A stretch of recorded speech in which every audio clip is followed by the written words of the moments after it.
Welcome to part 2 of the book. Most of what we firmly believe is part of our culture was actually forced upon us by other empires who conquered our ancestors. Despite the obvious negatives of empires taking over a culture, there are many benefits too. Art, music, governance, and more are the result of empires forming. Often, they blended new together with the conquered people to create a new culture. It seems obvious that we are moving fast toward a singed global empire. Global markets, global warming, and commonly accepted concepts like human rights make it clear we all need one collective entity, not man-states and countries. Religion is the third great unifier of humankind, alongside money and empires. The agricultural revolution was accompanied by a religious revolution. Interestingly, polytheism is more open and accepting of multiple beliefs, even though we often look at it as more barbarian and uneducated than our current beliefs. Monotheism seems to push away polytheism, but actually is very similar to polytheistic gods, with the use of patron saints. Praying to the patron saints of farmers isn't much different than praying to the god of rain. The central tension with monotheism is how to deal with the fact that there is evil in the world while the omnipotent God is believed to be good and caring. If God is good, why would he allow evil things to happen? Even the rich and famous are rarely satisfied. According to Buddhist tradition, the mind naturally craves more in all situations. And all suffering arrives from craving. There are a variety of natural law religions that are popular today, like communism, capitalism, and liberalism. Over the last 200 years, science has increasingly revealed that human behavior is determined by hormones, genes, and neurological synapses. If this is true, then for how much longer will we ignore that biology does not agree with the concept of free will? To describe how something happened means to reconstruct the series of specific events that led from one point to another. To describe why something happened means to find causal connections that led to this particular series of events, to the exclusion of all others. The deeper your knowledge of a particular area of history, the harder it becomes to explain why one particular outcome occurred and not another. It is an inevitable rule of history that what seems obvious in hindsight is impossible to predict beforehand. There are Level 1 and Level 2 chaotic systems. Level 1 does not respond to predictions about it, like the weather and weather forecasts. Level 2 does respond to predictions about it, like the stock market and analyst reports about rising oil prices. There is no proof that history is working for the benefit of humans or that human well-being increases over time. It's good for the victors, but is it good for us all?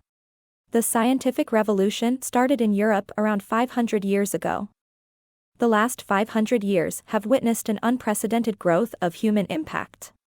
One difference between religion and science is that science assumes humankind does not know the answers to many of life's biggest questions. Religion, however, assumes that the important stuff is already known. Science assumes human ignorance. Modern culture has been able to admit ignorance more than any previous culture. Previous cultures and belief systems compiled their theories using stories. Science compiles its theories using mathematics. The story of how Scottish Widows was founded is an awesome example of the power of probability. Scientists generally agree that no theory is 100% correct. Thus, the real test of knowledge is not truth, but utility. Science gives us power. The more useful that power, the better the science. The military arms race drives science forward in rapid fashion. The truth is, war prompts many scientific discoveries. In the past, the best minds of the day worked on finding ways to give meaning to death. Today, our best minds work on preventing death through biological, hormonal, and genetic means. Science does not take death as an inevitability.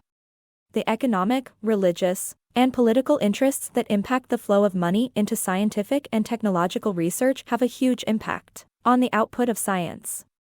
It is not enough to consider science in a vacuum. Economic and capitalistic interests, for example, determine what we research and what to do with the research findings. Why did Europeans discover and conquer the Americas? Why not the Chinese or those from India or the Middle East who possessed just as much knowledge and technology as the Europeans? The European ideology to explore the world was the primary difference. For most of human history, per capita production remained the same. Since the launch of capitalism, however, per capita production has skyrocketed. Modern capitalism has exploded the growth of humankind thanks to the creation of credit, which allows you to borrow money now because we collectively trust that the future will be better than the present. Adam Smith's brilliant insight about capitalism in The Wealth of Nations was that increasing private profits is the basis for increasing collective wealth and prosperity. In other words, by becoming richer you benefit everyone, not just yourself.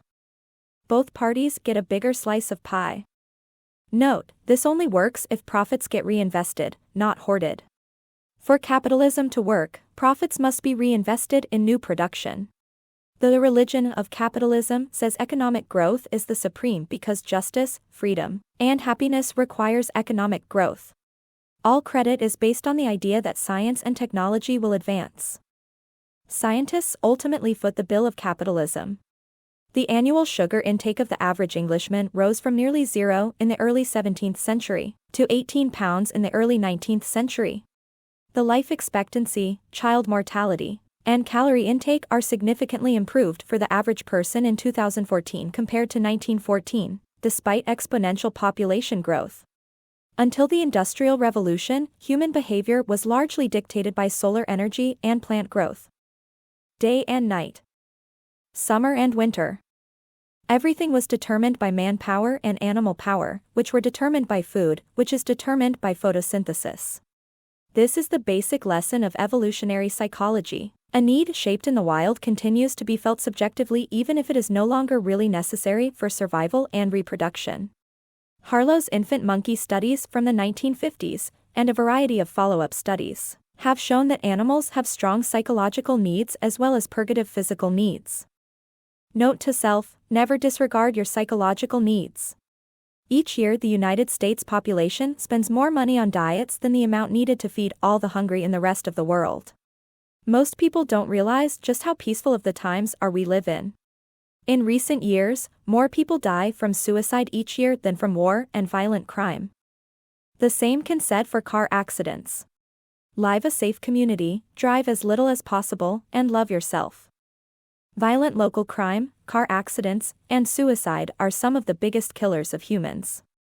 War is at an all-time low because the costs of war have increased because of nuclear weapons. The benefits of war have decreased because physical resources drive less of the economy and international trade is more lucrative than conquest, and the tightening of international connections because a worldwide culture is less likely to battle itself. Our view of the past is heavily influenced by recent events. Researchers have investigated nearly all aspects of history, but have rarely asked whether historical changes have made humans happier. Nietzsche, he who has a why to live can bear almost any how. If happiness is based on pleasurable feelings, then increasing our happiness is a matter of increases biochemical release. If happiness is based on meaning, then increasing our happiness is a matter of deluding ourselves about the meaning of our lives. One uncommonly cited benefit of religion, belief in the afterlife, gives meaning to your life in the present. Buddhism has studied happiness for over 2,000 years. Interestingly, Buddhism shares many viewpoints on happiness with science. Most notably, that happiness results from processes within the body and not from the outside world. The Buddhist philosophy of happiness centers around the idea that you are not the events that happen to you, but you are also not the feelings you have. You are not your feelings. They are just feelings. Thus, if you understand this, you can release the needs to keep chasing the need to feel happy or to not feel angry or to not feel sad. In other words, you have to understand yourself. For close to 4 billion years, every organism developed according to evolution. But in recent decades, humans have begun to evolve according to intelligent design. In other words, there are people who would have been selected out of the gene pool millennia ago, but not today. Genetic engineering is allowing humans to break the laws of natural selection. The next stage of human history will not only involve biological and technological changes, but also changes in human consciousness and identity. Changes that are this fundamental will call the very term human into question. Thank you for listening. Subscribe for more.